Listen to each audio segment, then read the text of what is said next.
Assalamualaikum warahmatullahi wabarakatuh. Apa kabar anak-anak? Semoga kita dalam keadaan sehat walafiat ya. Bertemu lagi bersama Pak Fikih dalam pembelajaran PPKN. Di pertemuan pekan ini kita masih membahas tentang hak, kewajiban, dan tanggung jawab. Nah, kemarin kalian sudah belajar bersama Pak Reski tentang hak, kewajiban, dan tanggung jawab. Masih ingat kan? Apa itu hak? Apa itu kewajiban? Apa itu tanggung jawab?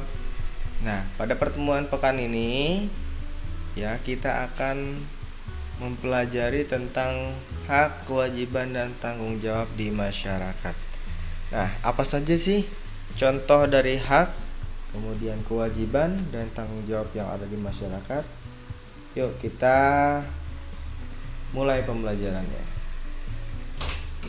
Setiap warga negara itu memiliki hak, kewajiban, dan tanggung jawab yang berbeda-beda antara satu dengan yang lainnya.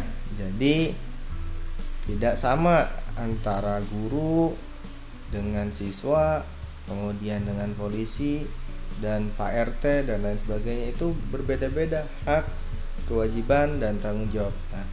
Nah, contohnya yang pertama, ada mengemukakan pendapat. Nah, mengemukakan pendapat adalah salah satu contoh hak yang ada di masyarakat. Ya, jadi boleh mengungkapkan pendapat atau ide-ide ya terkait dengan segala sesuatu yang ada di masyarakat. Kemudian yang kedua, menjaga kebersihan lingkungan. Nah, ini adalah salah satu contoh kewajiban yang ada di masyarakat. Jadi menjaga kebersihan itu adalah kewajiban kita sebagai masyarakat atau warga ya. Kemudian yang ketiga itu membuang sampah pada tempatnya. Nah, membuang sampah pada tempatnya adalah salah satu contoh dari tanggung jawab terhadap kebersihan. Nah, jadi kalau tadi di situ di yang pertama, yang kedua ya. Yang kedua di situ ada kewajiban. Kewajiban itu menjaga kebersihan. Nah, bentuk dari tanggung jawab menjaga kebersihan itu adalah membuang sampah pada tempatnya ya. Jadi tanggung jawab itu lebih kepada perbuatan secara langsung. Jadi membuang sampah pada tempatnya. Kan kalau misalnya menjaga kebersihan itu kan masih luas ya. Tapi kalau membuang sampah pada tempatnya itu adalah salah satu bentuk dari tanggung jawab. Oke. Sampai sini paham anak-anak? Oke, kalau belum paham kita bahas lagi. Kita lanjutkan pembahasannya. Nah, di sini ada contoh haknya apa? Kewajibannya apa? Kemudian apa sih tanggung jawabnya yang ada di masyarakat? Nah, yang pertama, hak.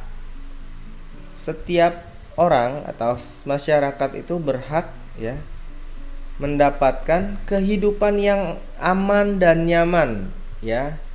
Nah, masyarakat berhak untuk mendapatkan kehidupan yang aman dan nyaman. Itu haknya.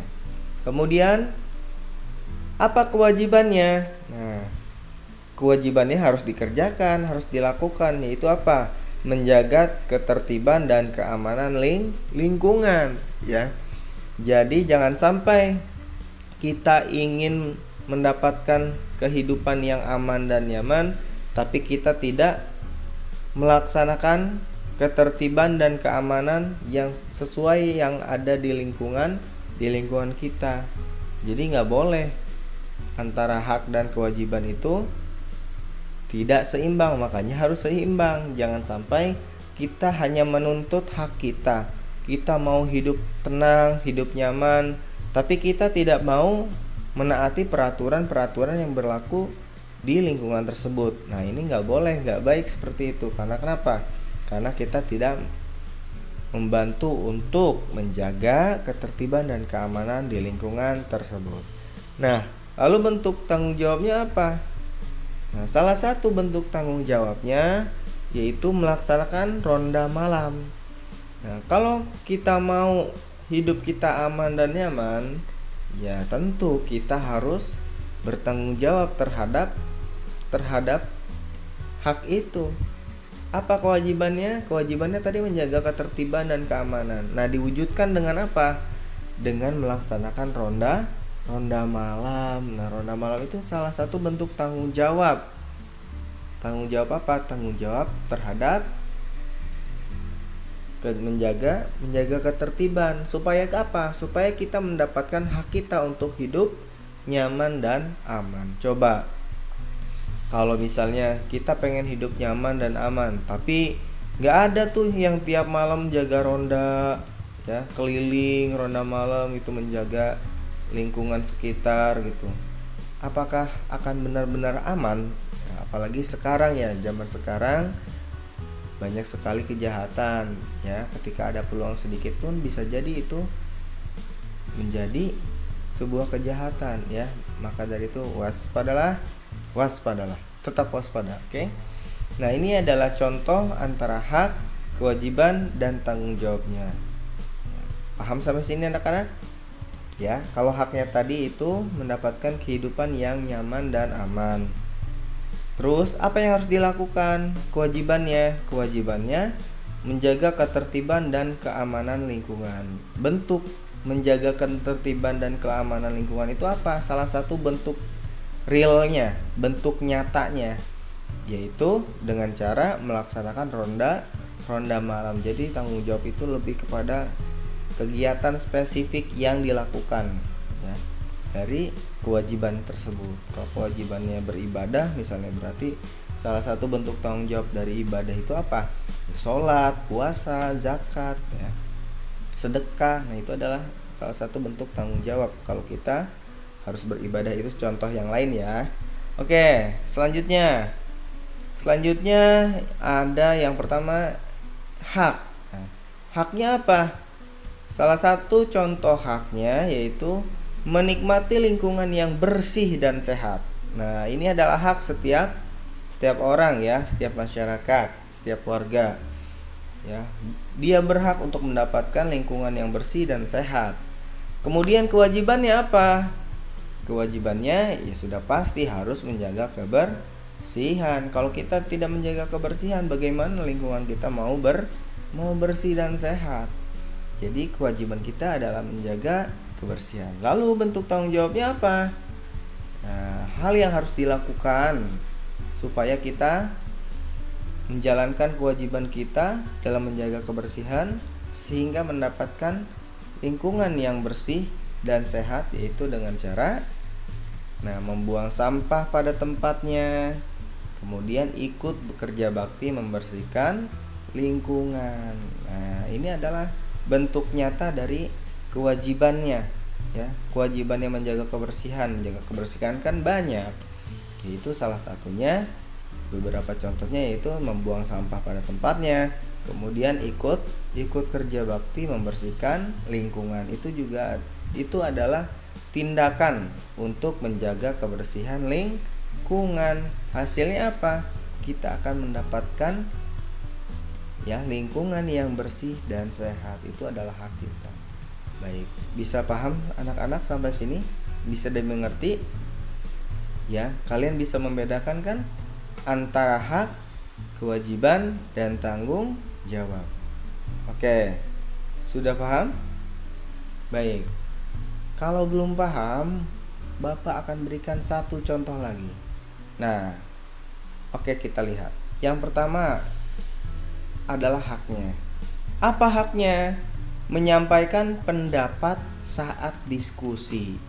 Jadi pada saat kita diskusi atau rapat atau bisa dikatakan dengan musyawarah, ya, kita yang ada di sana, yang ikut dalam musyawarah tersebut boleh mengungkapkan, berbicara, ya, menyampaikan ide-ide atau pendapat kita terhadap suatu permasalahan yang sedang dimusyawarahkan. Boleh sekali. Setiap orang boleh mengungkapkan pendapatnya. Tapi kita juga memiliki kewajiban pada saat diskusi. Apa? Nah, menghargai pendapat orang lain. Jangan sampai kita mau menyampaikan pendapat saja tapi kita tidak mau mendengarkan pendapat orang lain. Kalau misalnya seperti itu yang namanya curang ya, nggak boleh egois itu. Kita mau mendapatkan hak kita untuk berbicara ya, untuk berpendapat, tapi kita tidak mau mendengarkan orang lain untuk berbicara. Nah, itu adalah ketidakseimbangan antara hak dan kewajiban ya. Kemudian apa sih tanggung jawabnya? Ketika kita memiliki hak untuk menyampaikan pendapat, berhak dong, boleh dong siapa aja untuk menyampaikan pendapat. Tapi kita juga harus menerima dan menghargai pendapat orang lain. Silakan ketika orang lain berbicara, silakan gitu. Kita juga harus menerima gitu, menghargai pendapat orang lain. Nah, tanggung jawabnya apa? Nah, tanggung jawabnya itu menghargai dan melaksanakan hasil diskusi. Hasil rapat itu harus dijalankan meskipun pendapat kita tidak dipakai ya, tapi pendapat orang lain yang dipakai, teman kita yang dipakai, yang diterima, kita harus tetap menghargai dan melaksanakan hasil diskusi. Karena itu adalah salah satu bentuk tanggung jawab kita ketika kita melakukan musyawarah. Ya, supaya apa? Ini semua harus terlaksana supaya tidak terjadi hal-hal yang tidak diinginkan. Kenapa? Karena apa? Karena nanti akan berdampak ketika kita tidak menerapkan tanggung jawab pada kegiatan sehari-hari di masyarakat. Apa yang akan muncul akibatnya? Oke, nanti akan kita bahas. Nah, tapi sampai sini kalian paham kan? Hak itu apa, kewajiban itu apa, kemudian tanggung jawab itu apa? Hak itu harus diterima oleh seseorang. Harus itu diperbolehkan, harus. Setiap orang harus mendapatkan hal itu namanya hak. Tapi ketika kita mau mendapatkan hak kita harus melaksanakan kewajiban kita dulu. Kewajiban itu apa? Segala sesuatu yang harus dilakukan, yang harus dikerjakan, yang harus diamalkan oleh siapa? Oleh orang itu, oleh orang itu juga gitu. Ya. Tadi menyampaikan pendapat itu hak, siapapun berhak untuk menyampaikan pendapat. Tapi siapapun berkewajiban untuk menghargai pendapat orang lain. Jadi nggak boleh tuh ketika ada orang lain ngomong, oh apaan, udah ngomongnya belum selesai sudah disela ya, atau sudah dipotong pembicaraannya, itu nggak bagus ya. Artinya kita tidak menjalankan kewajiban kita. Nah, sehingga ketika kita sudah bisa menjalankan kewajiban kita untuk menghargai pendapat orang lain, hasilnya ya, tindakannya ya berarti kita ikhlas untuk menerima dan melaksanakan hasil diskusi apapun itu hasilnya. Ya, ini adalah contoh hak, tanggung jawab dan kewajiban. Oke, sampai di sini paham ya anaknya ya. Kita lanjutkan. Nah, tadi apa saja akibatnya jika tanggung jawab tidak diterapkan? Ya, contoh, jika masyarakat tidak bisa menerapkan tanggung jawab dan hanya menuntut haknya saja, maka akan terjadi ketidakseimbangan dan kerusakan. Contohnya, tadi masyarakat berhak mendapatkan lingkungan yang bersih dan sehat. Itu hak mereka. Tapi mereka tidak menjaga lingkungannya. Mereka buang sampah sembarangan. Kemudian mereka juga tidak mau ikut kerja bakti membersihkan lingkungan. Kemudian mereka juga menghabiskan lahan yang hijau, jadi tidak ada penyerapan air. Nah, maka mereka tidak melaksanakan kewajibannya untuk mendapatkan lingkungan yang bersih dan sehat. Apa yang akan terjadi? Maka akan timbul permasalahan. Apa permasalahannya?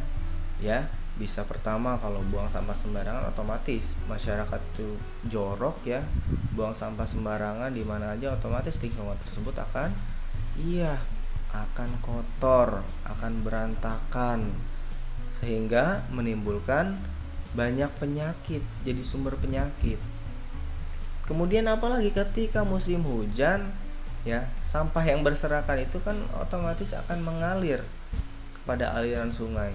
Nah, aliran sungai yang tersumbat oleh berbagai macam sampah yang banyak itu akan menghambat aliran air sungainya, sehingga aliran air sungai yang harusnya mengalir dia tersumbat dan tertampung, sehingga air tersebut kembali lagi ke pemukiman warga sehingga menyebabkan banjir, ya. Itu adalah dampaknya atau akibatnya ketika kita tidak melaksanakan tanggung jawab kita, ya. Itu hanya satu contoh saja. Nah, lalu apalagi, Pak? Lalu apalagi ya? Nah, setelah ini, ya, tadi tuh buang sampah sembarangan, akhirnya udah membuang sampah sembarangan, gak mau bersih-bersih, gak mau kerja bakti, ya. Lahan hijau dihabiskan, ya, dipotong, ditebang, jadiin rumah dan lain sebagainya, sehingga tidak ada lahan untuk penyerapan air, sehingga ketika hujan akan banjir, ya.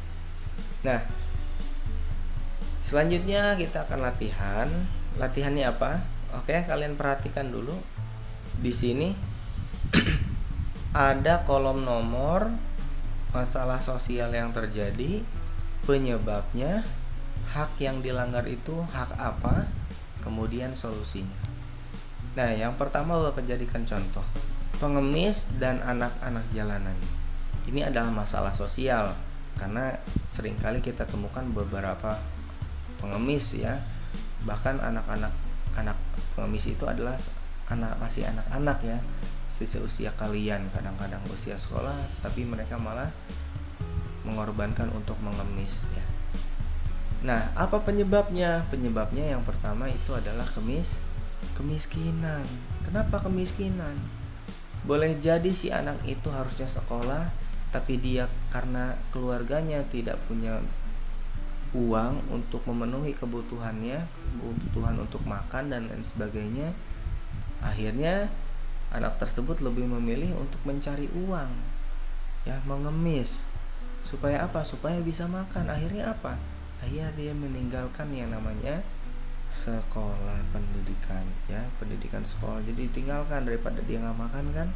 Nah, ini adalah salah satu faktor, ya, salah satu penyebab yang utama terjadinya pengemis dan anak jalanan, ya. Banyak anak jalanan dan pengemis itu salah satunya faktor kemiskinan, ya. Kemudian hak yang dilanggar itu apa, ya? Penyebabnya kemiskinan. Hak yang dilanggar adalah hak mendapatkan kehidupan yang layak. Setiap orang itu berhak untuk mendapatkan kehidupan yang layak. Tapi faktanya